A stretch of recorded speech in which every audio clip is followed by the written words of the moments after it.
Hello everyone, कैसे हो आप लोग।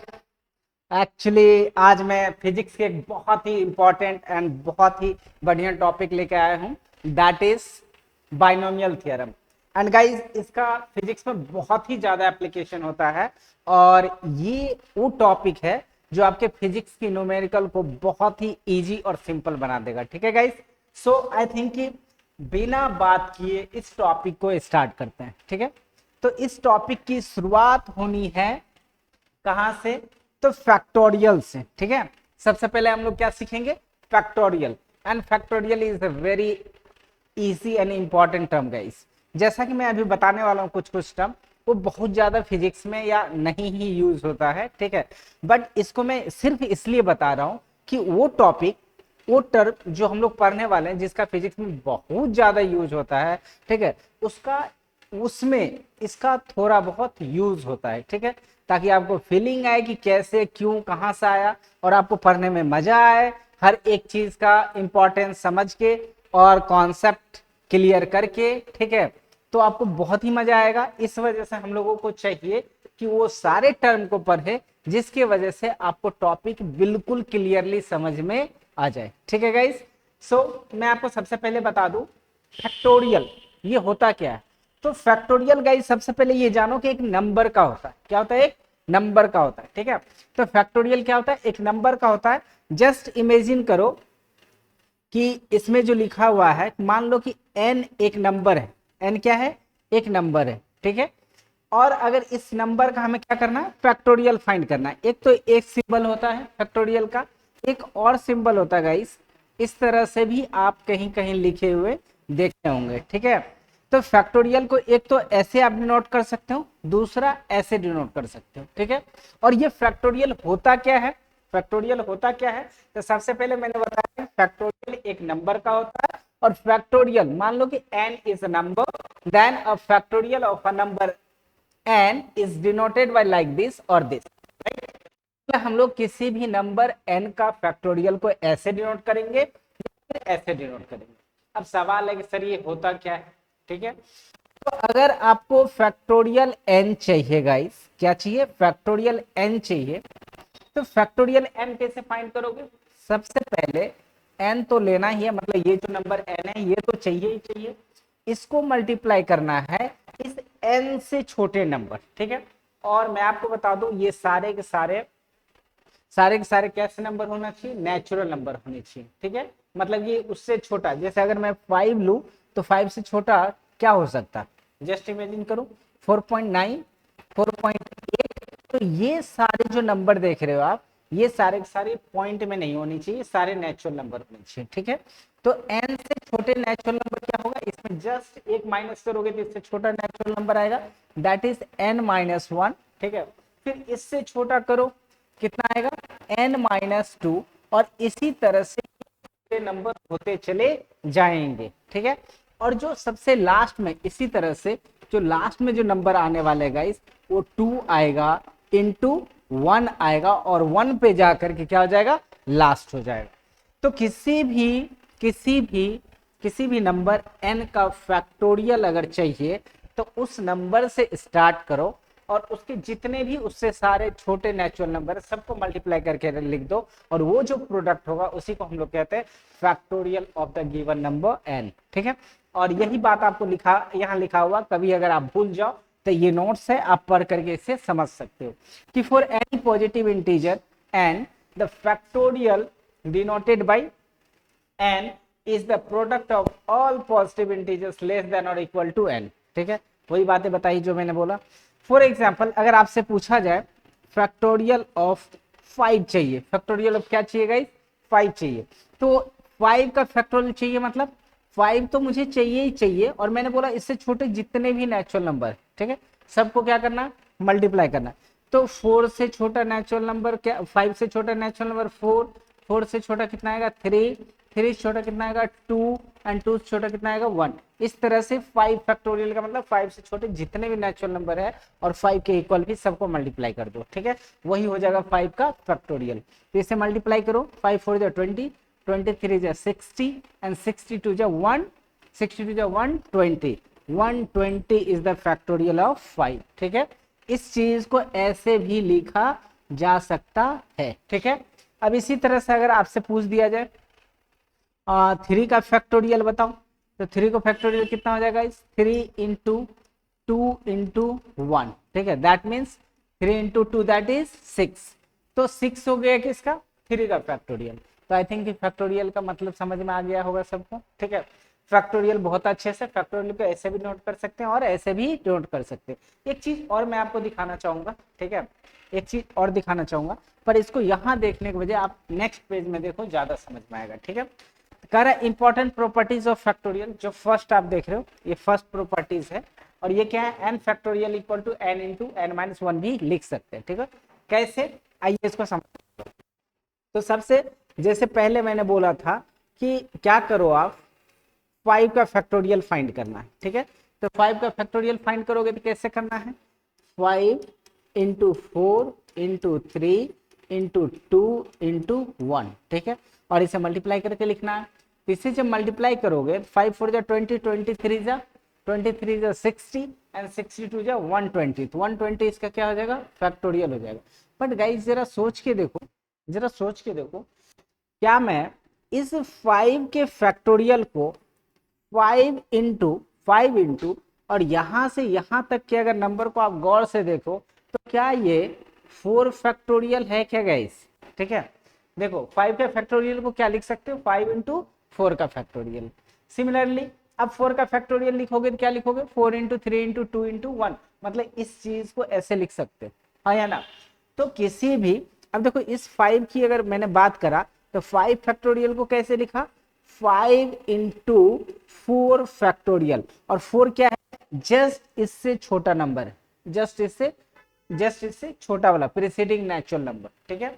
तो सिमिलरली अगर मैं 6 फैक्टोरियल की बात करूं तो 6 को क्या लिख सकते हो 6 इंटू 5 इंटू 4 इंटू 3 इंटू 2, ठीक है, इंटू 1। अब इसे अब चाहो तो क्या लिख सकते हो गाइस, ये क्या है 6 इंटू, और यहां से यहां तक को अगर गौर से देखो ये क्या है ये फैक्टोरियल ऑफ 5 है, इसको हम लोग लिख सकते हैं into factorial of 5, factorial of 5। तो इस तरह से आप क्या कर सकते हो, अब गौर से देखो 6 और ये क्या है 5, मतलब 6 से जस्ट प्रीसीडिंग नेचुरल नंबर। तो कोई भी नेचुरल नंबर को अगर आप n कंसीडर करो तो उसके ठीक पहले वाले जो नेचुरल नंबर होगा वो कितना हो जाएगा that will be n minus 1, that will be n minus 1। For example अगर मैं एक नेचुरल नंबर 7 लू, कितना ले लू 7, तो ठीक इससे पहले वाला नेचुरल नंबर कितना आएगा गाइस वो आ जाएगा 7 माइनस 1 दैट इज 6, और 6 जो है ठीक इससे पहले वाले नेचुरल नंबर है। सिमिलरली अगर मैं एक नेचुरल नंबर 9 लू तो 9 से ठीक पहले वाला नेचुरल नंबर क्या होगा 9 माइनस 1 दैट इज 8। इसी तरह से अगर मैं कहूं कि 7 तो ऊपर में ले चुका हूं, सिमिलरली ऐसे बहुत सारे कोई भी नेचुरल नंबर ले लो उनमें 1 माइनस करो, तो जैसे ही उससे 1 माइनस करोगे तो ठीक उससे पहले वाले नेचुरल नंबर मिलेगा।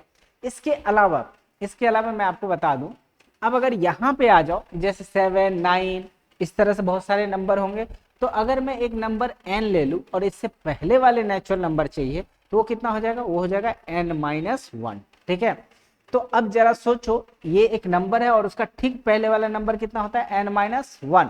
तो अगर मुझे इस फैक्टोरियल n चाहिए तो इसे कैसे लिख सकते गाइस, n तो चाहिए और इससे ठीक एक पहले वाले जो नंबर है दैट इज n माइनस 1, उसका क्या लिख सकते हैं हम लोग फैक्टोरियल।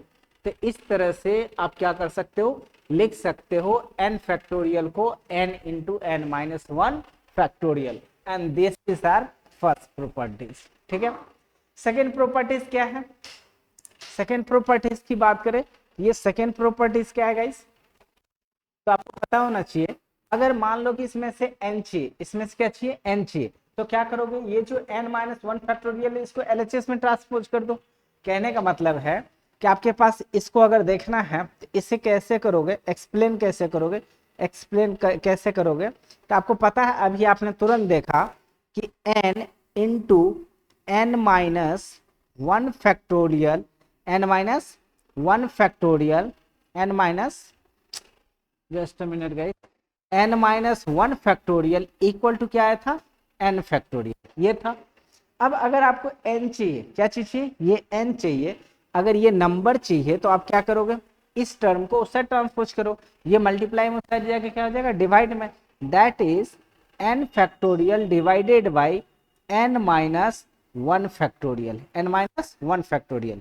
ये किसी भी नंबर को फाइंड करना तो आप इस तरह से लिख सकते हो, and here I have writing that, ठीक है, और ये मैंने यही लिखा है, ठीक है, just look at I have done it, n factorial by n minus 1 factorial equal to n, ठीक है, और यही चीज को मैंने यहाँ पर लिखा।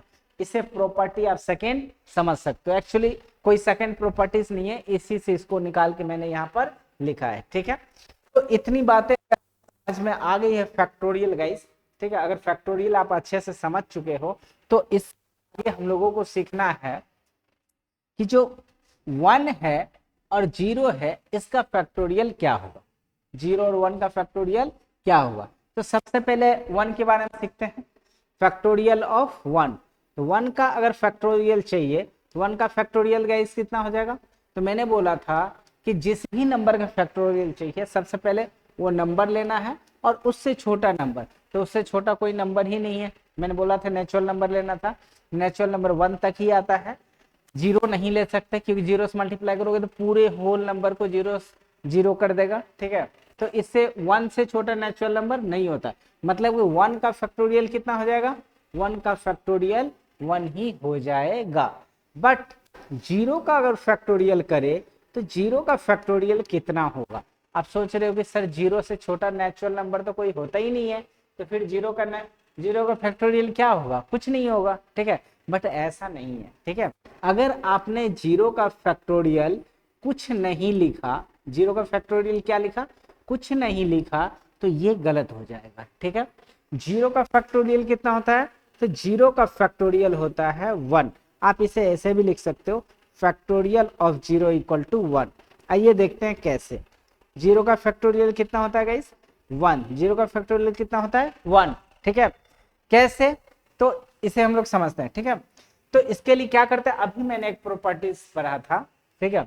किसी नंबर n का अगर फैक्टोरियल चाहिए, किसी भी नंबर n का फैक्टोरियल चाहिए, तो सबसे पहले n हमें लेना है और उसको मल्टीप्लाई करना है n माइनस 1 के फैक्टोरियल से, ठीक है। ये ऑलरेडी जस्ट बिफोर मैंने पढ़ाया, तुरंत देख लो यहाँ पर, ये चीज है, ये प्रॉपर्टीज और फैक्टोरियल था, ये मैंने अभी पढ़ाया था, ठीक है।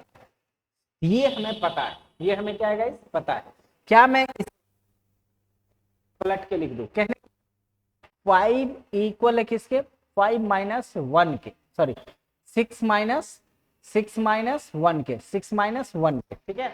तो क्या इसे 6 माइनस 1 इक्वल टू 5 लिख सकता हूं क्या, बिल्कुल लिख सकता हूं, ठीक है, दोनों इक्वल ही रहेंगे। सिमिलरली अगर n फैक्टोरियल को n into n minus 1 factorial लिख सकते हैं, तो क्या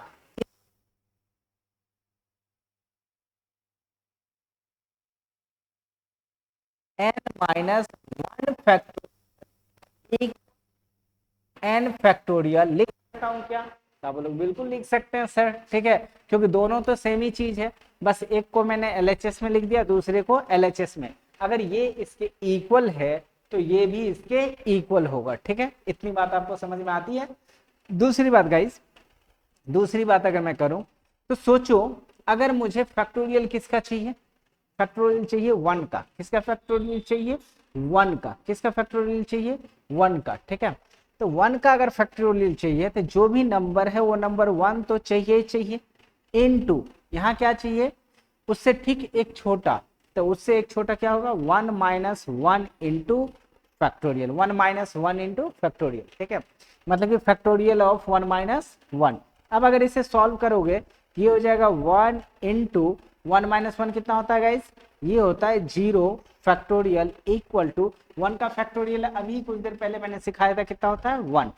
अब ये 1 से इसको मल्टीप्लाई करो तब पर भी यही रहेगा, जैसे आप जानते हो 1 से किसी भी नंबर को मल्टीप्लाई करो तो वही नंबर मिलता है हमें। दूसरी बात, अगर 1 को उस साइड ट्रांसपोज कर दो तो मल्टीप्लाई उस साइड जाके क्या होगा, डिवाइड होगा, 1 बाई 1 कितना होता है, 1 होता है, मतलब इधर बच जाएगा आपके पास ये जो LHS है, LHS में बचेगा 0 फैक्टोरियल और RHS में कितना आ जाएगा, ये आ जाएगा 1।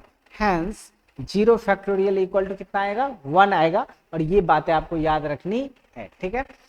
नेक्स्ट जो अपना टॉपिक है दैट इज कॉम्बिनेशन कोएफिशिएंट। क्या है, कॉम्बिनेशन कोएफिशिएंट, ठीक है। तो कॉम्बिनेशन कोएफिशिएंट की अगर बात करें, इसको हम लोग बाइनोमियल कोएफिशिएंट भी कहते हैं, ठीक है। इसको क्या कहते हैं, बाइनोमियल कोएफिशिएंट। ये होता क्या है गाइस, ये होता है number of ways to choose n object और एनीथिंग, ठीक है, without considering order. That means order का मतलब आप समझ रहे हो, जैसे 1 2 3 ऐसे लिखे हुए 3 नंबर, तो इसे मुझे मेरा मन करे तो 3 2 1 भी लिख सकता हूँ, मेरा मन करे 3 1 2 भी लिख सकता हूँ। मतलब कि ऑर्डर से कोई फर्क नहीं पड़ता है, किसको, बाइनोमियल कोएफिशिएंट को, ठीक है। बट ये मुझे बताने की कोशिश कर रहा है, जो बाइनोमियल कोएफिशिएंट है वो मुझे क्या सिखाता है, वो मुझे ये सिखाता है कि अपने पास कोई भी चीज मे बी नंबर्स और एनीथिंग एल्स में, जस्ट इमेजिन करो कि अपने पास 5 थिंग्स है। क्या चीज है, 5 थिंग्स, और we can say that 5 students है, ठीक है। जस्ट इमेजिन करो कि अपने पास कितने स्टूडेंट्स है, 5 स्टूडेंट्स है, और मुझे उस 5 स्टूडेंट्स में से 2 बेस्ट स्टूडेंट को सेलेक्ट करना है, and we don't know who are they, ठीक है। उन 5 स्टूडेंट्स में से वो 2 स्टूडेंट्स कौन है मुझे नहीं पता, ठीक है। तो मान लो उस 5 स्टूडेंट्स का मैं नाम लिखता हूं, suppose A B C D E, ठीक है। कितने हैं, A B C D।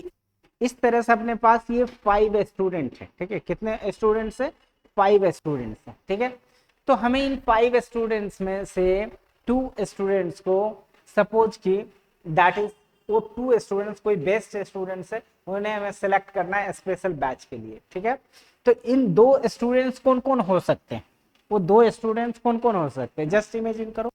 ये 2 स्टूडेंट्स होंगे, हो सकता है कि ए बी हो, कौन हो, ए बी हो, मे बी ए सी भी हो सकते हैं, मे बी ए डी भी हो सकते हैं, और ए ई भी हो सकते हैं, ठीक है।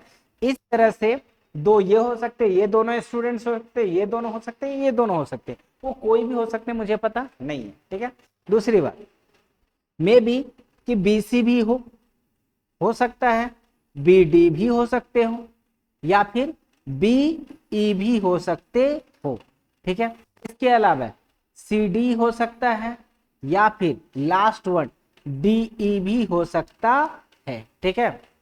कौन सकता है, सी डी और सी ई पहले लिख लो, उसके बाद डी लिखते, ठीक है। जैसे हमने सी डी लिखा और सी, कौन सा, सी ई, ठीक है।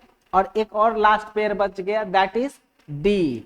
इस तरह से आपके पास इतने सारे 2 स्टूडेंट्स कोई भी हो सकते हैं। वो दोनों पेयर कितने बन रहे हैं, अब देख लो कितने पेयर बन रहे हैं। तो टोटल पेयर बन रहे 1 2 3 4 4 4 8 एंड 2 10। तो इस तरह से अगर हमें 5 स्टूडेंट्स में से किसी अगर 2 स्टूडेंट को चूज करना है, for example for a best batch, for a special batch, तो वो टोटल कितने पेयर हो सकते हैं स्टूडेंट्स के, तो वो 2 स्टूडेंट्स के ऐसे 10 पेयर हो सकते हैं। कितने पेयर हो सकते हैं, 10 पेयर्स, ठीक है। इस तरह से हम लोग 10 पेयर्स बना करके स्टूडेंट्स को चूज कर सकते हैं, वो दोनों कोई भी हो सकता है। तो एक्चुअली कॉम्बिनेशन ऑफ कोएफिशिएंट जो है हमें बताता है कि किसी भी चीज को कितने तरीके से, कितने वेज में लिख सकते या अरेंज कर सकते, ठीक है। That is combination coefficient. Number of ways to choose r मतलब कोई ऑब्जेक्ट है guys, r objects from n objects without considering order. कहने का मतलब कंसीडरिंग ऑर्डर का क्या मतलब है, अगर मैं ए बी लिख रहा हूं, क्या लिख रहा हूं गाइस, ए बी लिख रहा हूं, या फिर मैं बी ए लिख दूं, तो ये ए बी और बी ए, इसमें 2 ऑब्जेक्ट अलग अलग सेलेक्ट नहीं होंगे, दोनों एक ही होंगे। अगर ए सी लिख रहा हूं, ये ACNCA charter account and a condition both are same. But day to day life में ऐसा नहीं है गाइस, ठीक है। ये गलती नहीं करना है, एयर कंडीशन और CA चार्टर अकाउंटेंट, दोनों को सेम ही समझ लेना, ये ऑब्जेक्ट है और ये इंसान को बोलते हैं, ठीक है, कोर्स है। सो गाइस मैं बता दूं कि यहाँ पर ऑर्डर जैसे मैं चेंज कर रहा हूँ AC एंड CA, तो इससे ऑर्डर में कोई चेंजिंग नहीं आ रही है, ठीक है, मतलब इसके ये जो NCR है इसमें कोई चेंजिंग नहीं आ रहा। कोई मैंने बोला कि n ऑब्जेक्ट है, n ऑब्जेक्ट में से R ऑब्जेक्ट को हमें चूज करना है, तो उसको R ऑब्जेक्ट को चूज करने का कितने वे हो सकता है लिखने का। जैसे मैंने बोला टोटल 5 स्टूडेंट्स है ABCDE, इनमें से हमें 2 स्टूडेंट को चूज करना है, तो 2 स्टूडेंट को चूज करने के कितने वेज हो सकते हैं, दैट इज 10 वेज। कितने वेज है अपने पास, 10 वेज, 10 तरीके हैं उस 2 स्टूडेंट को चूज करने का। यही चीज हमें कौन सिखाता है, ये सिखाता है कॉम्बिनेशन कोएफिशिएंट। कौन सिखाता है, कॉम्बिनेशन कोएफिशिएंट। इसे कैसे हम लोग क्या नाम है शो करेंगे, कैसे रिप्रेजेंट करेंगे, कैसे डिनोट करेंगे, तो इसे हम लोग डिनोट करते गाइस NCR। सी का मतलब, सी का जनरल मतलब है कॉम्बिनेशन कोएफिशिएंट। सी का मतलब क्या है, कॉम्बिनेशन कोएफिशिएंट। और n नंबर्स हैं, क्या है, n टोटल नंबर्स है। जैसे यहाँ पर मैंने 5 स्टूडेंट्स लिए, तो यहाँ पर n कौन हो जाएगा, 5। क्या हो जाएगा, n 5। और ये जो r है, r क्या है, ये वेज है, सॉरी कितने, r क्या है, कितने n में से कितने नंबर को हमें चूज करना है। जैसे मैंने स्टूडेंट्स लिया, तो उसमें कितने स्टूडेंट को चूज करना है, 2 को चूज करना था, तो r कितना हो जाएगा, 2। तो इस तरह से हम लोग कोएफिशिएंट किसी भी कोएफिशिएंट, ये जो कॉम्बिनेशन कोएफिशिएंट है इसको कैसे डिनोट करेंगे, NCR। किससे, NCR। n क्या है, टोटल। टोटल क्या है, टोटल नंबर्स हो सकते हैं, टोटल स्टूडेंट्स हो सकते हैं, टोटल ऑब्जेक्ट्स हो सकते हैं, एनीथिंग एल्स, ठीक है। उनमें से हमें जितना चूज करना है वो क्या है, R है, ठीक है। और ये पूरा NCR किस चीज को बताता है, तो NCR बताता है कि n नंबर में से R नंबर को या n ऑब्जेक्ट में से R ऑब्जेक्ट को कितने वेज से हम लोग क्या कर सकते हैं, उसको अरेंज कर सकते हैं। जैसे 5 स्टूडेंट्स, मैंने 2 स्टूडेंट को कितने तरीके से अरेंज कर सकते हैं, कितने तरीके से उसे चूज कर सकते हैं, तो दैट इज 10 वेज। कितने वेज है अपने पास, 10 वेज। और ये हमें कौन सिखाता है, कॉम्बिनेशन कोएफिशिएंट। इसका दूसरा नाम भी है बाइनोमियल कोएफिशिएंट, घबराना नहीं है, ठीक है। अब इसको फाइंड कैसे करते हैं गाइस, तो ये तो समझ में आ गया कॉम्बिनेशन कोएफिशिएंट को कैसे डिनोट करते हैं, NCR से। अब ये NCR है क्या, इसे कैलकुलेट कैसे करते हैं, तो इसे कैलकुलेट करते हैं हम लोग गाइस दिस फॉर्मूला से। इस फॉर्मूला से हम लोग क्या करेंगे, NCR को क्या करेंगे, हम लोग कैलकुलेट करेंगे। और ये NPR क्या है, ये परमेंटेशन है और ये कॉम्बिनेशन है, वही कॉम्बिनेशन कोएफिशिएंट की बात कर रहा हूँ गाइस। और वो परमेंटेशन है, हमें पढ़ना नहीं है, बट हमको थोड़ा सा जरूरत था इसलिए मैंने उसे लिख दिया। Permutation and combination both are different thing. Math का पार्ट है, आप मैथ में बहुत डिटेल में पढ़ना, मैं जो बता रहा हूँ ये ऑलरेडी बहुत ज्यादा है, इसका जरूरत ही नहीं है हमें उतना ज्यादा, ठीक है। बट आगे जो मैं पढ़ाने वाला हूँ उसका कंसेप्ट आपको क्लियर हो, इसलिए क्या कर रहा हूँ मैं, ये सब चीजें बता रहा हूँ ताकि बहुत मजा आए और बहुत अच्छे से आपको समझ में आए, कॉन्सेप्ट 100% क्लियर हो जाए, ठीक है गाइस। सो आई थिंक कि स्टार्ट किया जाए आगे की बात। तो मैं आपको बता दूं, दोनों कैलकुलेट करने के लिए सबसे पहले मैं आपको सिखा दूं कि दोनों कैलकुलेट कैसे करते हैं, ठीक है। तो NCR एंड NPR दोनों को कैलकुलेट करने का तरीका अलग है। अब NPR को कैसे कैलकुलेट करेंगे, n factorial by n minus r factorial, ठीक है। सिमिलरली NCR को कैसे कैलकुलेट करोगे, n factorial bye r factorial into n minus r factorial. और आपको ऑलरेडी मैंने फैक्टोरियल बता रखा था गाइस इसी दिन के लिए, ताकि आप NCR फाइंड करने के लिए मुझे बताने की जरूरत ना पड़े कि फैक्टोरियल क्या होता है, ठीक है। जस्ट इमेजिन करो, अभी कुछ देर पहले ही हम लोगों ने एक एग्जांपल लिया था कि 5 स्टूडेंट्स में से 2 स्टूडेंट को अगर हमें किसी बेस्ट बैच के लिए अगर चूज करना हो तो कितने तरीके हो सकते हैं, तो 10 तरीका निकल के आया था। और अभी हम लोग उसे ही सॉल्व करके आएंगे, अभी उसे ही हम लोग सॉल्व करते हैं। तो मान लो कि अपने पास एक एग्जाम्पल है, n कितना है, n टोटल स्टूडेंट्स हैं 5, टोटल स्टूडेंट जिसमें से हमें चूज करना है कितने, 2 स्टूडेंट्स को, 5CR2 को फाइंड करना है। और सेम यहां पर लिखता हूं मैं कि टोटल 5 स्टूडेंट्स से कितने थे, 5 स्टूडेंट्स से, और इसमें से P और R, ठीक है। दोनों में क्या डिफरेंस है मैं अभी थोड़ा देर में बताता हूँ, पहले दोनों को कैलकुलेट करने की सिखाता हूँ, ठीक है। तो R कितना चाहिए मुझे, R चाहिए 2, ठीक है। अब दोनों को सॉल्व करूं तो देखो कितना है 5 factorial, sorry n factorial, n की जगह कितना 5, तो यहाँ क्या करोगे सबसे पहले 5 factorial divided by n minus r factorial, that means 5 minus 2 factorial. और इसे सॉल्व करने के लिए मैं सिखा रखा हूँ, इसे अगर सॉल्व करूँ मैं 5 फैक्टोरियल को, ये हो जाएगा 5 इंटू 4 इंटू, नहीं तो इतना लिखना भी नहीं है गाइस, इतना लिखना नहीं है, 5 इंटू 4 इंटू, इसको मैं लिखता हूँ 3 फैक्टोरियल, ठीक है। आगे 3 इंटू 2 इंटू 1 होगा और उसको 3 फैक्टोरियल लिख सकता हूँ, क्यों लिख रहा हूँ देखो आगे। तो यहाँ कितना है, यहाँ 5 माइनस 2 कितना होगा 3 फैक्टोरियल, ठीक है। अब 3 फैक्टोरियल को अगर 3 फैक्टोरियल से मैं कैंसल आउट कर दूं तो आपके पास जो रिमेनिंग आएगा वो कितना आएगा 20 आएगा। कितना आएगा गाइस 20 आएगा। कितना आएगा 20। और समझाता हूँ अभी दोनों में क्या डिफरेंस है, ठीक है। आगे की बात करता हूँ। अब 5CR2 निकालो, 5CR2 निकालो, इसे कैसे निकालोगे n factorial, that means 5 factorial, 5 factorial divided bye r, that means 2 factorial into n minus r। n कितना है गाइस, ये है 5 माइनस 2 फैक्टोरियल, ठीक है।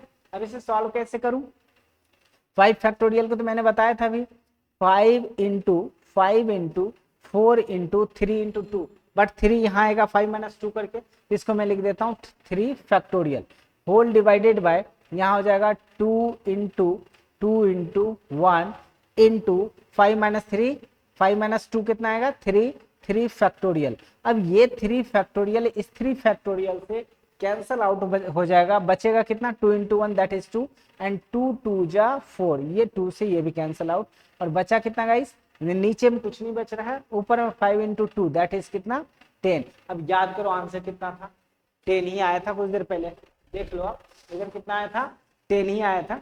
कितने वेज आए थे 1 2 3 4 4 4 8 2 10, ठीक है। टोटल कितने आए थे 10 वेज आए थे गाइस, ठीक है। और यहाँ पर जो हमने 5CR2 निकाला है, इसके भी कितने आंसर आए हैं 10 ही आया है। मतलब एनसीआर हमें क्या सिखाता है, एनसीआर टेल्स अस कि हाउ मेनी वेज, ठीक है, how many ways we have, ठीक है, to write anything any object, ठीक है, that is r from n numbers और n ऑब्जेक्ट्स, ठीक है। n ऑब्जेक्ट में से किसी 2 ऑब्जेक्ट को अगर हमें लिखने की जरूरत पड़े, अरेंज करने की जरूरत पड़े, चूज करने की जरूरत पड़े, कितने तरीके से चूज कर सकते हैं, ठीक है। ये हमें बताता है कौन, एनसीआर, ठीक है। तो दोनों में क्लियर समझ में आ गया। एक बात और है गाइस, देखो ये ज्यादा आया वो कम आ रहा है, मतलब हमेशा ये जो एनपीआर है, ये जो एनपीआर है गाइस, ये हमेशा ग्रेटर होगा किससे, एनसीआर से। एक तो पहले ये मेजर ये डिफरेंस है, और इससे जो बड़ी डिफरेंस होने वाली गाइस, इससे जो बड़ी डिफरेंस होने वाली है वो ये है कि इसमें ऑर्डर कोई मैटर नहीं करता है, बट इसमें ऑर्डर मैटर करता है। इसमें क्या करता है, ऑर्डर मैटर नहीं करता है, और इसमें ऑर्डर मैटर करता है।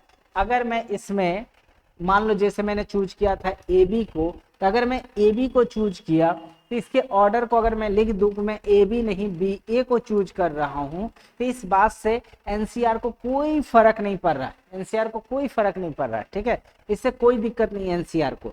लेकिन अगर मैं इसमें लिखूं ए बी को, कितना ए बी को अगर मैं कहूं कि ए बी नहीं बी ए को चूज कर रहा हूं, तो इस बात से एनपीआर को दिक्कत है, एनपीआर को दिक्कत है, मतलब इसमें ऑर्डर मैटर करता है। इसमें ए बी अलग चीज है और बी ए दूसरा चीज, ठीक है।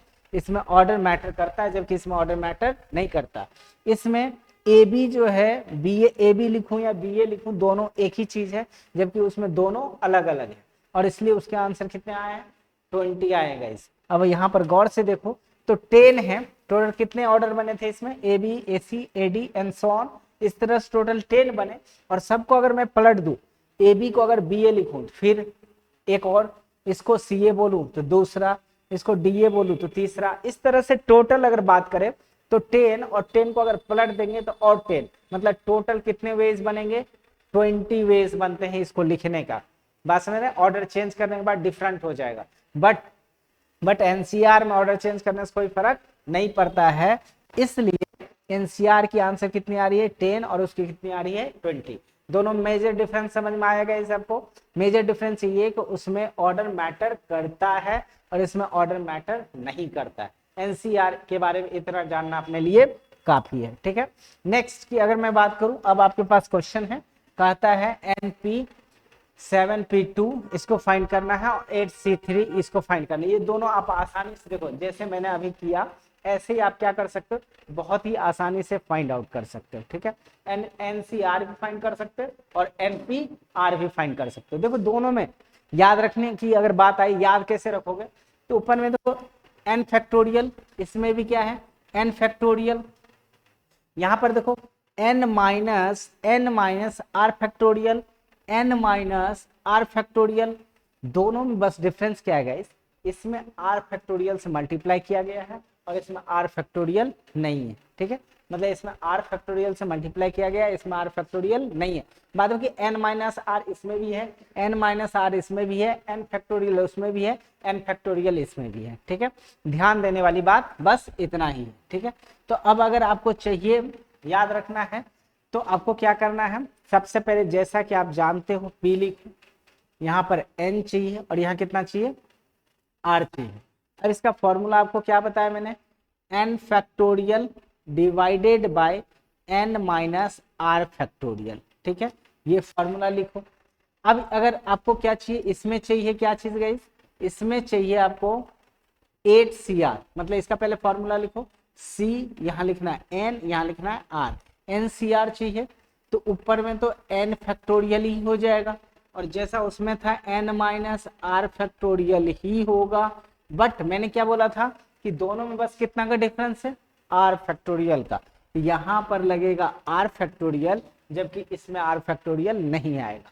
बस अब आपको इसका सॉल्यूशन चाहिए, तो सॉल्यूशन में कितना चाहिए आपको, 7P और r की जगह कितना है 2, तो आप ऊपर में क्या लिखोगे 7 factorial by n minus r, that means 7 minus 2 factorial, 7 minus 2 factorial, बस इसे सॉल्व कर देना है। 7 फैक्टोरियल क्या लिखोगे आप, 7 इंटू 6 इंटू 5, बट गाइस गौर से देखो 7 माइनस 2 कितना होता है, 7 माइनस 2 5 होता है। तो आप क्या करो, इस 5 के बाद अब नंबर को मत लिखो, सीधा यहाँ लगाओ फैक्टोरियल, क्यों, क्योंकि नीचे में 5 फैक्टोरियल आने वाला उसे कैंसिल आउट कर देना है, ठीक है। तो इधर लिख सकता हूँ कितना 5 फैक्टोरियल। अब देखो इसको इससे कैंसिल आउट कर दो, फाइनल आंसर आएगा 7 6 42, 7 6 42। एक बात और, दूसरी बात क्या है, अगर मैं बात इसकी करूं तो NP2 अगर इतना आ रहा है, तो अगर आपके मन में कभी ऐसा क्वेश्चन है क्या सर ये बार बार आप ऐसे लिख देता हूँ, ऐसे ना लिखो तो क्या सेम ही आंसर आएगा, बिल्कुल सेम आएगा यार। देखो इसको मैं करके दिखाता हूँ, 7P2 और इसको लिखना है ऐसे, तो इसको लिखेंगे 7 फैक्टोरियल बाय 7 माइनस 2 फैक्टोरियल, ठीक है। इससे 7 को factorial 7 into 6 into 5 into 4 into 3 into 2 into 1 ऐसे लिखोगे, होल डिवाइडेड, नीचे 7 माइनस 2 कितना होगा 5 फैक्टोरियल, 5 फैक्टोरियल को क्या लिखोगे 5 इंटू 4 इंटू 3 इंटू 2 इंटू 1, ठीक है। अब गौर से देखो, ये 1 इस 1 से कैंसिल आउट, 2 2 से कैंसिल आउट, 3 3 से कैंसिल आउट, 4 4 से कैंसिल आउट, 5 5 से कैंसिल आउट, फिर से कितना बचा 7 इंटू 6, और 7 इंटू 6 कितना होता है 42। अगेन वही आंसर आ रहा है जो यहाँ है, ठीक है। तो सो गाइज आपको पता होना चाहिए कि इस बात से कोई फर्क नहीं पड़ता कि इसको और प्रोडक्ट के फॉर्म में लिखो और इसको भी और प्रोडक्ट के फॉर्म में लिखो, दोनों कैंसिल आउट होकर के उतना ही आएगा, ठीक है। तो अगर आगे की बात मैं करूं, अब इसके NCR की बात करूं कि NCR, दरवाजा बंद करिए बहुत हल्ला हो रहा है, इस बगल में शादी ब्याह चल रहा है, ठीक है, इससे हम लोगों को दिक्कत नहीं होना चाहिए। आइए देखते हैं, ठीक है, क्या बात कर रहा हूं मैं NCR की, कितना ये n factorial bye r factorial into n minus r factorial, ठीक है।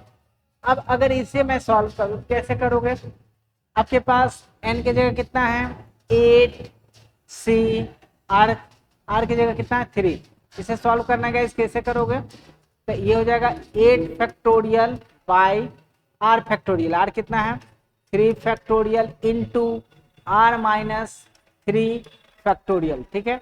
अब इसे सॉल्व कर लो, ठीक है, सॉल्व करने तो आता ही होगा। देखो 8 माइनस 3 कितना आएगा, 5 आएगा, तो ध्यान रखना 5 के बाद नहीं लिखना, 5 फैक्टोरियल लिखना है, ठीक है। तो 8 फैक्टोरियल कैसे लिखोगे, 8 इंटू 7 इंटू 6 इंटू 5 फैक्टोरियल, ठीक है, मैंने ये बोला था, होल डिवाइडेड बाय 3 फैक्टोरियल कैसे लिखोगे, 3 इंटू 2 इंटू 1 इंटू, और यहाँ 8 माइनस 3 कितना, 5, इसे क्या लिखोगे 5 फैक्टोरियल। ये 5 फैक्टोरियल, 5 फैक्टोरियल्स कैंसल आउट, 3 टू जा 6, मतलब ये 3 टू जा 6 और ये 6 कैंसल आउट, बचा कितना गाइस, ये बच रहा 8 इंटू 7, दैट इज 8 7 जा 56 इज द आंसर, ठीक है। तो इस तरह से आप किसी भी एनसीआर को कैलकुलेट कर सकते हो, और एनसीआर फाइंड करना बहुत ही आसान है, आप भी कर सकते हो, ठीक है। सो नेक्स्ट अगर बात करूं, देखो फिर से वही, अब डायरेक्ट करता हूं, आप लोगों को समझ में आ जाना चाहिए। अब अगर इसका सॉल्यूशन चाहिए तो क्या करना है हम लोगों को, 6p3 डिवाइडेड बाय 6c3, ठीक है। इसमें क्या करते हैं guys, 6 factorial divided by 6 minus 3 factorial, ठीक है, और होल डिवाइडेड बाय, इसके बारे में देखो, ये हो जाएगा 6 factorial whole divided by 6 minus 3, दोनों सेम ही है क्या गाइस, हाँ दोनों तो सेम ही है, ये तो कट करके वैसे ही कितना आना चाहिए, 1 आना चाहिए, ठीक है। फिर भी देख लेते हैं, तो 6 माइनस 3 फैक्टोरियल, अब इसे सॉल्व करोगे तो ये हो जाएगा 6 फैक्टोरियल, ठीक है, बाय 6 माइनस 3 5 फैक्टोरियल इंटू, ये हो जाएगा 6 माइनस 3 5, सॉरी 6 माइनस 3 3 होता है गाइस, यहाँ 5 लिखा गया है, ठीक है, कितना हो जाएगा 6 माइनस 3 कितना हो जाएगा 3 फैक्टोरियल, और 6 माइनस 3 ये नीचे वाला ऊपर चला जाएगा, ये हो जाएगा 3 फैक्टोरियल डिवाइडेड बाय कितना 6 फैक्टोरियल, तो 6 factorial 6 factorial 3 factorial 3 factorial, cancel out, बचा कितना 1, ठीक है। तो ऐसे भी कैंसल आउट कर सकते हो। अब इसको सॉल्व करोगे, ये कहता है NC2 इक्वल टू कितना दिया होगा 10, तो n की वैल्यू फाइंड करो, बस सॉल्व करना आ जाएगा। इक्वेशन आपको सॉल्व करने के लिए आना चाहिए, बाकी चीजें बहुत आसान है। तो कितना है NC2 इक्वल टू 10, इसे कैसे सॉल्व करोगे, ये हो जाएगा n फैक्टोरियल, कितना हो जाएगा n फैक्टोरियल डिवाइडेड बाय कितना होगा यहाँ पर 2, तो 2 को कैसे लिखते हो, सबसे पहले तो यहाँ लिखना है 2 फैक्टोरियल, कितना लिखेंगे 2 फैक्टोरियल, उसके बाद क्या लिखोगे n minus 2 factorial, n-2 factorial equal to कितना हो जाएगा 10, इक्वल टू कितना हो जाएगा 10, और जैसे इसमें सॉल्व करते थे ना गाइस, वैसे ही इसमें सॉल्व करना है, ठीक है। तो n को क्या क्या लिख सकते हैं हम लोग, n को लिख सकते हैं n into n minus 1 into n-2 factorial लगा दो, जैसा कि हम लोगों ने यहाँ पर आगे करते थे, 6 into 5 into 3 factorial, 6 into 5 factorial, तो उसी तरह से n से जस्ट पीछे वाला n-1, उससे पीछे वाला n-2 फैक्टोरियल, और इसको फैक्टोरियल क्यों लिखा, क्योंकि नीचे में पहले से ही था, ठीक है। अब नीचे में क्या आएगा, नीचे में आएगा 2 इंटू 1 इंटू n-2 फैक्टोरियल। अब क्या मैं इस n-2 फैक्टोरियल को कैंसल आउट कर दूं, इधर आपका पहले से कितना है 10, ठीक है। तो कैंसल आउट जब करोगे तो आपके पास बचेगा कितना, आपके पास बच रहा है, अब इसको मल्टीप्लाई कर लो, इसको मल्टीप्लाई n इंटू n कितना हो जाएगा n square minus n into 1, ये हो जाएगा n equal to whole divided by 2 into 1 कितना आएगा 2 इक्वल टू 10, और 2 को उधर ट्रांसपोज कर दो गाइस, ये डिवाइड में उधर जाकर मल्टीप्लाई, ये हो जाएगा n square minus n equal to 20, इसको इस साइड भेज दो, ये आ जाएगा n square minus n minus 20 equal to 0। अब इसको फैक्टराइज करना है, फैक्टराइज कर लो, इसको क्या कर सकता हूँ मैं, n square minus 5n plus 4n minus 20 equal to 0। अब ये तो बहुत आसान हो गया, ठीक है, ये तो बहुत आसान हो गया, इसे तो आपको करने के लिए आना चाहिए, ठीक है। आई थिंक इसे तो हर किसी को सॉल्व करने आना चाहिए, और ये बहुत पहले से आप पढ़ते आ रहे हो, इसको मैं और क्लियर लिख दूं, ठीक है। तो ये कितना हो जाएगा ये हो जाएगा आपका n square minus n minus 20, इसको फिर से लिखूं, ये हो जाएगा एन स्क्वेयर। और आपको पता है मिडल्टन स्प्लिटिंग मेथड, अगर ये नहीं भी आती है ना आपको, तब पर भी मैंने इसका भी वीडियो डाल के रखा है कि बच्चों को कोई प्रॉब्लम ना हो, ठीक है। तो इसको मिडल टर्म स्प्लिटिंग मेथड से ब्रेक डाउन कर सकते हो। 20 और एन को स्क्वायर को मल्टीप्लाई करो तो 20 होगा, और 20 को फिर से ब्रेक डाउन करो, ये कितना हो जाएगा, ये हो जाएगा आपका -5n plus 4n minus 20 equal to 0। ऐसे देखो एन स्क्वायर को एज इट मैंने एन स्क्वायर लिखा, 20 को -20 को एज इट मैंने -20 लिखा। ये जो माइनस एन है इसको मैंने क्या लिखा, -5n प्लस 4n, क्योंकि प्लस माइनस माइनस होगा और बड़े नंबर में से छोटे नंबर को सब्ट्रैक्ट करते हैं तो जो भी आए साइन बड़ा वाला कर देते हैं। तो 5 का साइन माइनस है, माइनस दिया, 5 माइनस 4 1, ठीक है। तो इस तरह से मैंने माइनस एन को इस तरह से अरेंज कर लिया। अब क्या करो, दोनों में कॉमन ले लो, तो इन दोनों में और इन दोनों में, इसमें कॉमन क्या आ रहा है एन, तो ये बचेगा n माइनस 5, और इसमें कॉमन आ रहा है +4, तो इधर आ जाएगा n माइनस 5 इक्वल टू 0। इसे फिर से सॉल्व करोगे, इसमें फिर से क्या कॉमन आ रहा है n माइनस 5 इंटू यहाँ क्या आएगा n प्लस 4 इक्वल टू 0। तो इसे अगर सॉल्व करेगा इससे सॉल्व करेंगे तो n की वैल्यू कितनी आएगी, इससे n की वैल्यू आएगी 5, और इसे सॉल्व करोगे तो n की वैल्यू कितनी आएगी -4, कितना आएगा -4। हेंस अब बात करें आपके सही आंसर की, तो सही आंसर आपका क्या है, n की वैल्यू हो जाएगी n इक्वल टू 5, ठीक है। क्योंकि n क्या था, टोटल नंबर, जिसको आपको क्या चीज चाहिए था, 2, उनमें से 2 नंबर चाहिए थे। कितने चूज करना है हमको, 2 नंबर को चूज करना है, तो कितने तरीके से कर सकते, कितने वेज हैं उसको चूज करने का। तो n की वैल्यू कितनी आ गई, एक 4 और दूसरा कितना आ गया 5, ठीक है।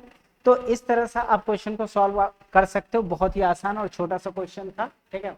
सिमिलरली ये देखो, ये खुद से कर सकते हो, ठीक है, ये आपको खुद से करना चाहिए, ये भी बहुत ही आसान है। देखो ये दोनों पता है, एन कहो तो मैं कर दूंगा, पर n जो है, n की वैल्यू 6 ऑलरेडी दे रखी है, एक्चुअली ये है 6c1 प्लस 6c2, ठीक है।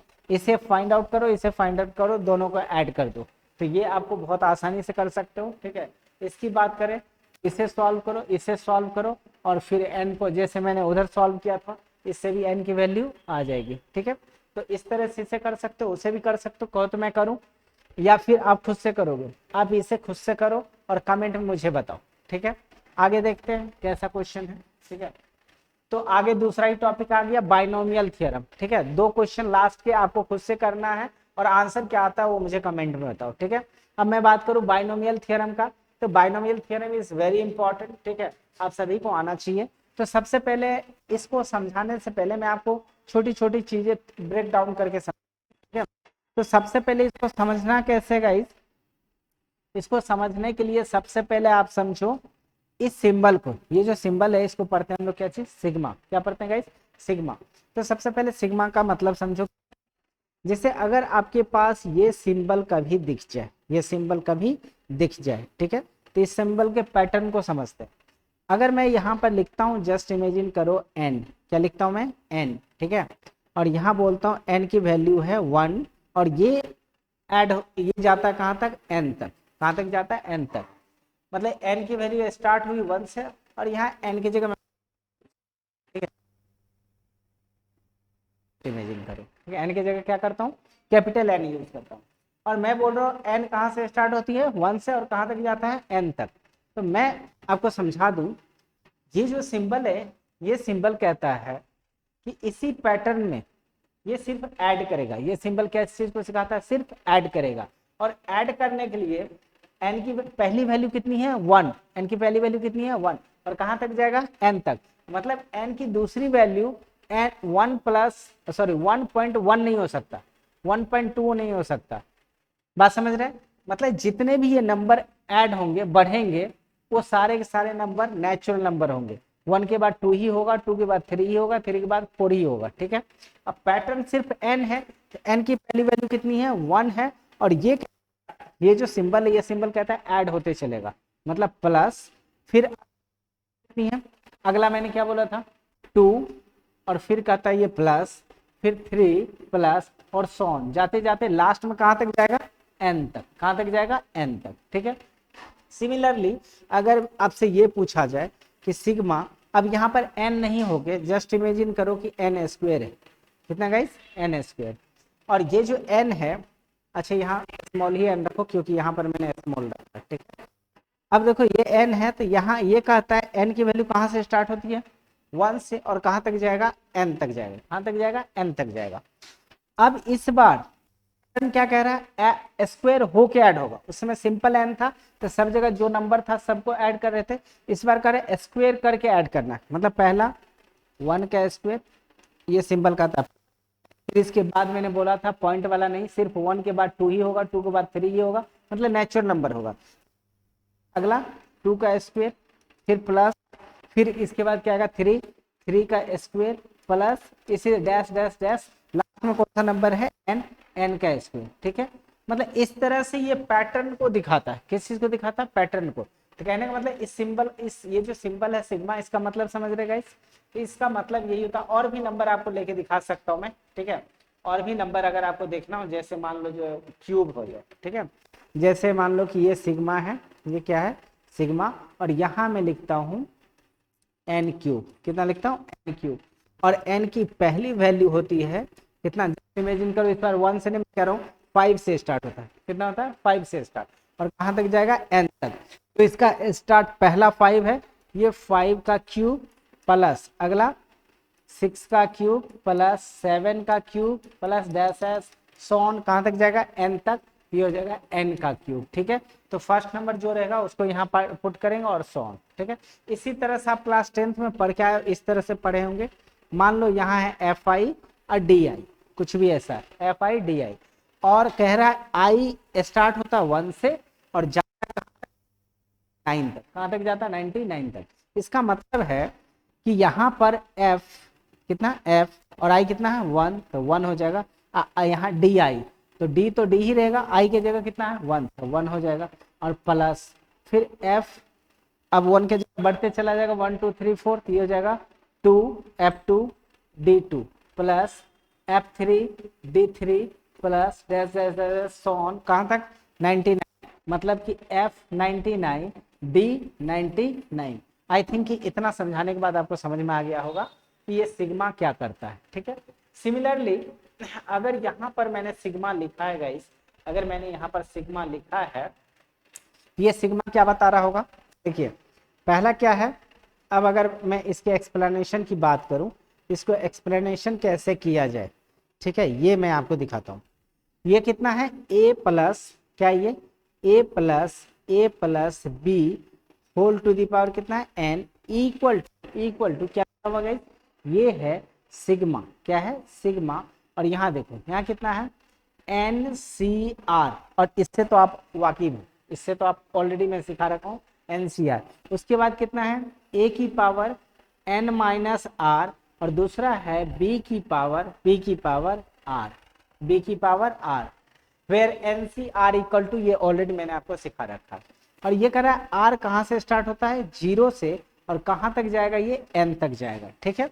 तो अब इस पैटर्न को अगर मैं कहूँ आप खुद से लिखो तो आपको आना चाहिए, ठीक है। तो कैसे लिखोगे इसको खुद से, देखो मैं कैसे लिखता हूँ। तो n के जगह कितना है n, तो एसिड n ही है, n देखो n के जगह कितना है, सब जगह n ही है, क्योंकि यहाँ r चेंज है, r बोला 0, ठीक है। ये हो जाएगा NC0, पहला कितना है NC0, और a की पावर हो जाएगा n माइनस r, तो n माइनस r कितना 0, मतलब यहाँ हो जाएगा a की पावर n। अब देखो मैंने क्या किया n माइनस r, और n तो n ही है और r की वैल्यू 0, तो n माइनस 0 कितना होगा, n माइनस 0 कितना होगा n ही होगा, तो मैं इसको सीधा सीधा क्या लिखता हूँ n लिखता हूँ, ठीक है। तो a की पावर n, अब क्या बचा b की पावर r, और b की पावर r कितना है 0, और b की पावर अगर 0 कर दोगे, किसी भी नंबर पे पावर याद रखना, किसी भी नंबर पावर कितना होता है, उसकी वैल्यू 1। अब कहोगे कि अगर सर भैंस की पावर, अगर भैंस की पावर 0 कर दे कितना हो जाएगा, तो आप कहोगे 1 ही होगा। बट अगर ऐसा सोच रहे हो तो गलत हो जाएगा, कभी भी भैंस के ऊपर पावर रखने से 0 नहीं होता है, आपको ये बातें समझ में आनी चाहिए, ठीक है। तो किसी भी नंबर पे पावर अगर मैं 0 रखता हूँ फिर 1 होगा, ठीक है। ये बात आपको याद रखना है। तो बी की पावर 0 कितना हो जाएगा 1, इसको आपको क्या करना है हटा देना है, ठीक है। अब फिर बोला थी सिंबल का मतलब क्या है प्लस, ठीक है। अब क्या लिखोगे फिर से, अब n तो n ही रहेगा, n हो गया, उसके बाद c और r की वैल्यू मैंने बोला था नेचुरल नंबर में बढ़ना चाहिए 1 2 3 एंड सो ऑन। इस बार r की जगह ये जो r की वैल्यू 0 है वो कितना हो जाएगा 1, कितना हो जाएगा 1, और a की पावर कितना हो जाएगा n माइनस 1, और b की पावर कितना हो जाएगा गाइस, b की पावर कितना हो जाएगा r की, अब एक बढ़ेगा तो कितना हो जाएगा 1, कितना हो जाएगा 1, फिर प्लस करो, फिर क्या करो प्लस, फिर करो कितना n c r, पर r इस बार कितना लेना है 0 लिया 1 लिया, अब कितना लेना है 2, कितना लेना है 2, फिर उसके बाद a की पावर कितना है, a की पावर n माइनस r, तो a की power n minus two, n minus two, देखो यह कितना था 1 था तो n माइनस 1, सबसे पहले कितना लिया 0, ठीक है, 0 में n आया, फिर 1 में कितना आया n माइनस 1, ठीक है। अब अगर 0 लोगे तो 0 1 फिर कितना 2 n माइनस 2, सिमिलरली अब क्या बच गया गाइस NCR हो गया, a की पावर n माइनस r हो गया, ठीक है, b की पावर r, तो b की पावर कितना हो जाएगा ये हो जाएगा 2, b की पावर कितना हो जाएगा 2, b की पावर कितना हो जाएगा 2, ठीक है। तो इस तरह से अब ये इस तरह से पैटर्न देखो चलते जा रहा है, ये पैटर्न चलते जा रहा है, और कहाँ तक जाएगा ये पैटर्न जाएगा n तक, कहाँ तक जाएगा देखो कहाँ तक जाएगा n तक, ठीक है। तो अब इस पैटर्न को अगर आप समझ रहे हो तो लास्ट में जाते जाते जाते जाते जस्ट इमेजिन करो कि जब n होगा यहाँ पर क्या है n माइनस r कितना हो जाएगा n हो जाएगा, तो n माइनस n कितना हो जाएगा 0, मतलब जब a की पावर 0 होगा तो ये हो जाएगा 1, मतलब लास्ट वाला में क्या होगा ये आपका खत्म, बात समझ रहे हो क्या। और उसके बाद b की पावर कितना हो जाएगा n, b की पावर n, और यहाँ पर जाएगा NCN, ठीक है। तो ये पैटर्न चलते चला जाएगा, इस पैटर्न को अगर समझ रहे हो तो इससे मैच करवा, देखो सेम चीज ही है, a प्लस बी की पावर n, यहाँ पर देखो NC0 a की पावर n, ठीक है, यहाँ पर देखो NC1 और a की पावर n माइनस 1 और b की पावर 1, ठीक है। अगला देखो NC2 a की पावर n माइनस 2, a की पावर n माइनस 2, b की पावर 2, b की पावर 2, इस तरह से जाते जाते लास्ट में देखो NCN और a की पावर 0 1 हो जाएगा, इसकी पावर कितना बचेगा n बचेगा, ये वही चीज लिखा हुआ उससे ठीक पहले वाला n माइनस r, b की पावर r, और ये NCR, ठीक है। तो इस तरह से ये जो आप देख रहे हो फॉर्मूला, ये जो फॉर्मूला लिखा हुआ है, अब मैं इसको मिटाता हूं क्योंकि यहाँ पर ऑलरेडी फ्रेश करके लिखा हुआ है, मैंने आपको बस समझाया था। तो अगर आपको इसको बस आपको सॉल्व करने आता है, ये जो सिग्मा है, सिग्मा के पैटर्न को अगर सॉल्व करने आता है आप बहुत ही आसानी से इस चीज को समझ सकते हैं। अब इस चीज का फायदा क्या है, इस चीज का फायदा क्या है, अगर मैं आपको बोलूंगा अगर मैं आपको बोलूं कि a प्लस बी का होल स्क्वायर निकालो, a प्लस बी का होल स्क्वायर निकालोगे, ठीक है, a प्लस बी का होल स्क्वायर कितना होगा,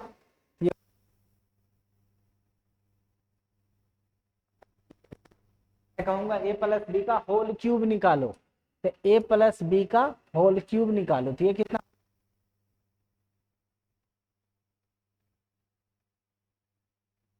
a square B plus 3ab square, ये हुआ। तो सर ये क्या बता रही है, तो मुझे बहुत आसान है, ये तो मैं बचपन से ही सीखते आ रहा हूँ, बिल्कुल सही बात है, ये सही है, ये भी सही है। लेकिन अगर मैं आपसे कह दूं कि a प्लस बी की पावर 11 निकाल के दिखाओ, ठीक है, अगर मैं a प्लस बी की पावर 4 कहूंगा तो फिर भी आप कर सकते, कैसे करोगे कि a प्लस बी का whole square into a plus B का होल स्क्वायर, इसे सॉल्व करके मल्टीप्लाई कर दोगे तो आ जाएगा। 5 का होगा फिर भी कर दोगे, 6 का होगा फिर भी कर लोगे, लेकिन पावर अगर 11 दे दे, a प्लस बी की पावर अगर 100 दे दे, फिर आपको प्रॉब्लम, फिर आपको इस तरह सॉल्व करने में क्या होगा गाइस प्रॉब्लम होगा। सो इस चीज के लिए, इस चीज के सॉल्यूशन के लिए ही ये चीजें बनाई गई है, ठीक है। अब बात रही कि सर ये जो है क्या इसको सॉल्व कैसे करें, आप एक बताओ, क्या ये जो फॉर्मूला सही है गलत है? तो वो फॉर्मूला सही है अगर आप ये जानते हो तो आओ उस फॉर्मूला के इससे सॉल्व करते हो, ठीक है। तो आ जाओ, ए प्लस बी की पावर कितना है 2, बी की पावर कितना है 2, ठीक है। तो अब देखो n की वैल्यू 2 है, a प्लस बी तो एग्जिट ऐसे ही रहेगा। तो पहला क्या है NCN, ठीक है। देखो तो C और पहला क्या लिखोगे, पहला क्या है NC0, यहाँ तो n और n कितना है 2, तो यहाँ हो जाएगा n की जगह 2, यहाँ हो जाएगा 0 और a की पावर हो जाएगा 2 और उसके बाद प्लस कितना हो जाएगा प्लस, फिर हो जाएगा n की जगह कितना है 2C1, 2C1 और a की पावर n-1 और n कितना है 2-1, ठीक है। फिर कितना है b, अब प्लस क्या बचा n 2, ठीक है 2C और अब यहाँ कितना बचेगा 2, कितना है 2 और फिर कितना है a की पावर n-2, तो a की पावर हो जाएगा n-2 और n-2 और n कितना है 2, मतलब 2-2 थोड़ा सा और छोटा लिख दूंगा, इससे बहुत बड़ा उधर जा रहा है तो मैं थोड़ा सा और छोटा लिखूं। देखो तो मैं क्या बात कर रहा था, a प्लस बी की पावर कितना था 2, तो इससे पहला क्या था NCN मतलब 2C कितना 0 और a की पावर 2, n देखो n कितना है 2 है, प्लस दूसरा टर्म क्या है n कितना है 2C1 a की पावर n-1 और n है 2-1, उसके बाद है b, ये हो गया b प्लस थर्ड टर्म क्या देखो ये है n कितना है 2C और कितना है 2, फिर है a की पावर n-2, तो a की पावर n कितना है 2, तो a है n हो गया आपका 2 मतलब 2-2 और इधर है b की पावर 2। और ये प्रोसेस तब तक करते जाना है जब ये 2-2 मतलब यहाँ पर सेम ना आ जाए, बस है ये तब तक करना है जब तक कि यहाँ पर सेम ना आ जाए, ठीक है। अब इसे सॉल्व करिए। तो NC0 आपको याद है, मैंने अभी कुछ देर पहले सॉल्व किया था कि NCR कितना होता है गाइस, ये होता है n factorial divided bye r factorial into n-r factorial, ठीक है। ये चीज मैंने अभी कुछ देर पहले ही सिखाया, देख सकते हो बहुत ज्यादा देर नहीं हुआ है और बहुत ज्यादा देर होता समझ भी आता है, अभी कुछ देर पहले ही गाइस सिखाया है NC2 n factorial bye 2 factorial by n-2 factorial. तो ये चीजें अभी ही बहुत जल्द कुछ देर पहले ही सिखाया था और इतनी बातें सबको याद भी रहना चाहिए।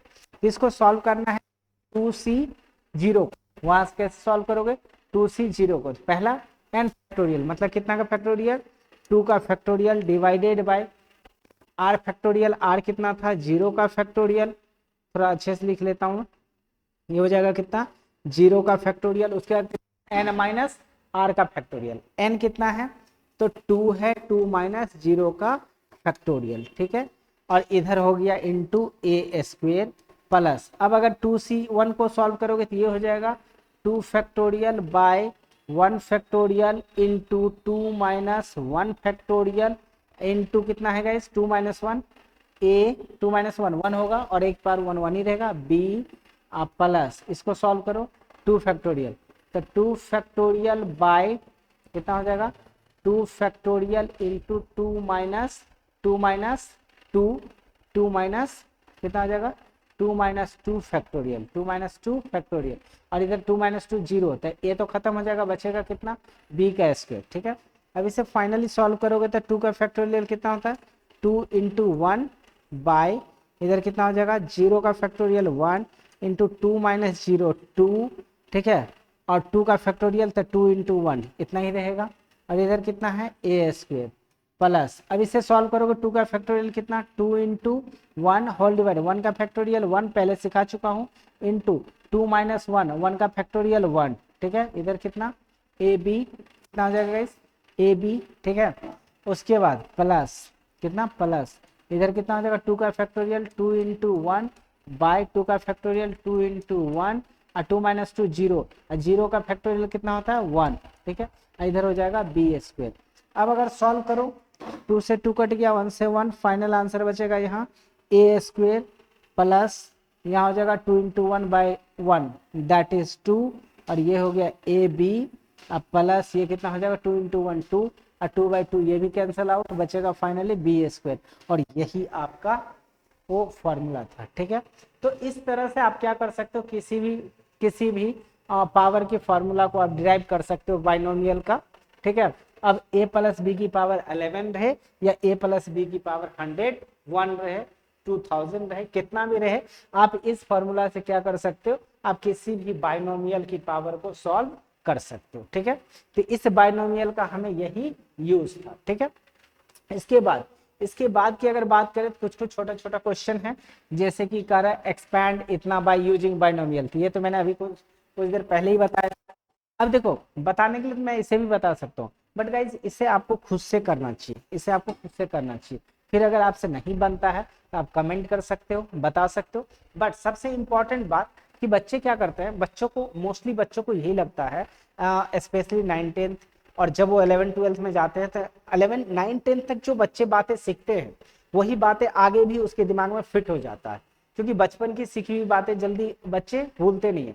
तो 11th 12th में भी उसको लगता है कि जो बातें मैंने 9 10th में सीखी है वो सब दिन के लिए सही है और दिमाग में फिट हो जाती है। और 9 10th के जो जूनियर टीचर होते हैं वो बच्चों के दिमाग में क्या फिट करता है कि मैथ और साइंस सिर्फ समझने की चीज है, एक बार समझ गया तो बस बेड़ा पार है, उसके बाद तो फिर जिंदगी में कभी तुम्हें कुछ सीखने की जरूरत ही नहीं पड़ेगा। ठीक है, बच्चों के दिमाग में ये फिट हो जाता है कि मैंने चीजें समझ ली, अब मैं आइंस्टाइन का नाना या लड़कियां आइंस्टाइन की नानी बन चुका हूं या बन चुकी हूं। ठीक है, अब मुझे पढ़ने की जरूरत नहीं है क्योंकि मैंने समझ लिया।